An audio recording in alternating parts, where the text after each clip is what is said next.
jangan langsung bicara karena kan aku mau dipotong kok, dipotong begini. Ya. Assalamualaikum warahmatullahi wabarakatuh, Ibu. Waalaikumsalam warahmatullahi wabarakatuh. Ya. Ibu, saya bersama dengan Ibu Rusnaini, SPD. Ibu Rusnaini adalah teman seperjuangan saya sebagai tenaga pendidik di SMK Muhammadiyah Sidendeng Rapang, Bu ya, sebagai guru kejuruan dan ismuba kemuhammadiyahan. Nah, jadi Ibu Rusnaini ini juga adalah ketua Naisiyah, sebuah organisasi yang di bawah naungan Muhammadiyah. Seperti sehat, Bu? Alhamdulillah. Ya. Jadi dalam kesempatan ini saya mau bertanya. Jadi ada 3 pertanyaan yang saya akan tanyakan ke Ibu. Yang pertama adalah karena saya sebagai guru PAI, saya melihat itu anak-anak itu kurang minatnya dalam belajar Al-Quran hadis. Karena ketika saya lihat permasalahannya adalah mereka kurangnya atau menguasai Al-Quran. Jadi mereka merasa sudah kesulitan duluan ketika mau belajar Al-Quran hadis, bahkan mereka memilih untuk tidak masuk daripada disuruh mengaji. Bagaimana pendapat Ibu seperti itu? Sebenarnya cukup miris ya mendengar bahwa minat anak-anak tentang Al-Quran hadis itu kurang. Ya, mengingat pentingnya pelajaran ini, pengetahuan anak-anak tentang Al-Quran hadis itu sendiri, ya, terutama untuk mereka yang beragama Islam. Salah satu kendala yang kemudian menjadi penyebab kurangnya minat mereka, menurut saya, bahwa anak ini tidak memiliki motivasi untuk mempelajari Al-Quran hadis itu sendiri. Ya, apa yang menjadi penyebab kurangnya motivasi mereka? Ya, mungkin salah satunya karena mereka tidak sadar betapa pentingnya mempelajari Al-Quran dan hadis. Ya, kalau kita berbicara hadis kan ini adalah salah satu pedoman hidup kita ya untuk selamat di dunia dan akhirat. Ya, Al-Quran dan hadis ini adalah pedoman keselamatan hidup dunia dan akhirat. Artinya anak-anak tidak sadar akan pentingnya kedudukan Al-Quran dan hadis itu, maka menjadi kuranglah minat mereka. Nah, jadi perlu untuk memotivasi mereka betapa pentingnya mempelajari Al-Quran dan hadis. Dan yang kedua menurut saya adalah peran-peran orang tua. Ya, kalau di sekolah kan hanya beberapa waktu saja, beberapa menit saja kita berkegiatan di sekolah. Di sini peran orang tua sangat besar.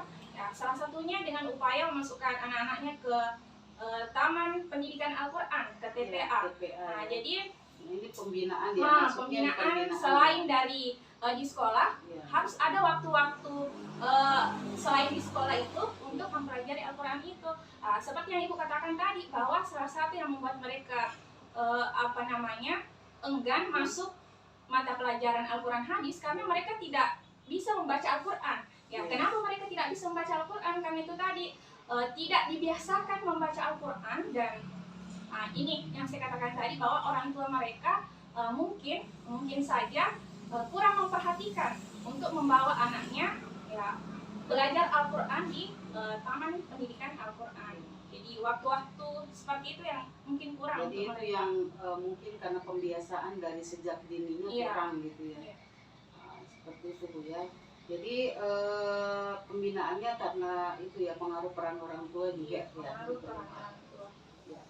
Terus yang kedua Bu, bagaimana dengan teknologi yang ada, apalagi sekarang anak-anak itu kadang lebih suka dia lihat HP-nya atau gawainya dengan media sosial yang lebih menarik menurut dia mungkin. Jadi bagaimana pendapat Ibu kalau tentang teknologi, apakah berpengaruh sangat besar atau bagaimana? Saya pribadi mengatakan ini sangat berpengaruh ya, karena ini juga yang saya rasakan di kelas yang saya bina, bahwa anak-anak itu cenderung lebih senang main game ya, bermain media sosial daripada memperhatikan pelajaran. Nah, ini menjadi tantangan kita sebenarnya di era modern, serba teknologi saat ini. Sebagai pendidik menjadi tantangan kita, ya bagaimana memadupadankan pelajaran itu dengan teknologi. Nah, cuma jadi kalau kita misalkan butuh metode yang lebih menarik. ya gitu metode yang lebih menarik agar mereka lebih senang belajar Al-Quran hadis ya. Kalau sekarang kan di HP itu sudah ada aplikasi Al-Quran, jadi mungkin untuk mengajinya kita bisa gunakan gadget mereka ya, karena terlalu senang mereka mungkin memegang HP-nya, jadi kita bisa mengaji menggunakan gadget atau mungkin ada aplikasi tentang hadis di HP.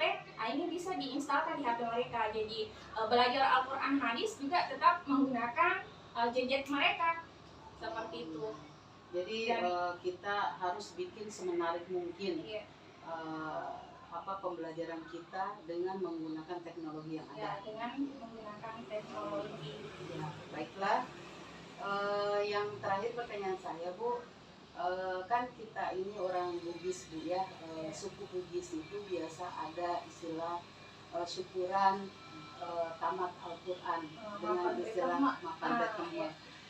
Nah itu bagaimana pengaruhnya dengan mapan reteme itu, Bu? Karena saya rasa bahkan untuk acara itu biasanya anak-anak yang belum tamat kayak dipaksa tamat begitu, bahkan untuk sebuah acara itu.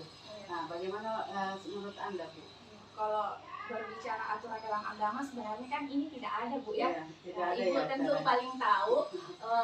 Hanya saja ini sudah menjadi budaya di masyarakat, khususnya di tanah Bugis itu sendiri.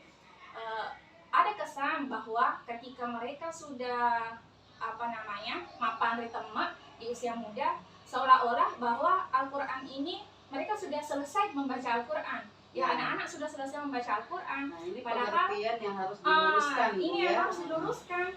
Padahal ini adalah bentuk syukuran mungkin orang tua kita dulu memberikan semangat kepada anak-anak sebuah perayaan seperti ini, karena supaya yang lain itu termotivasi untuk bersemangat mungkin ini analisa saya bahwa ini hanya strategi orang tua kita dulu agar anak-anak itu bisa bersemangat mengaji, maka dibuatkanlah kegiatan khatam Al-Quran.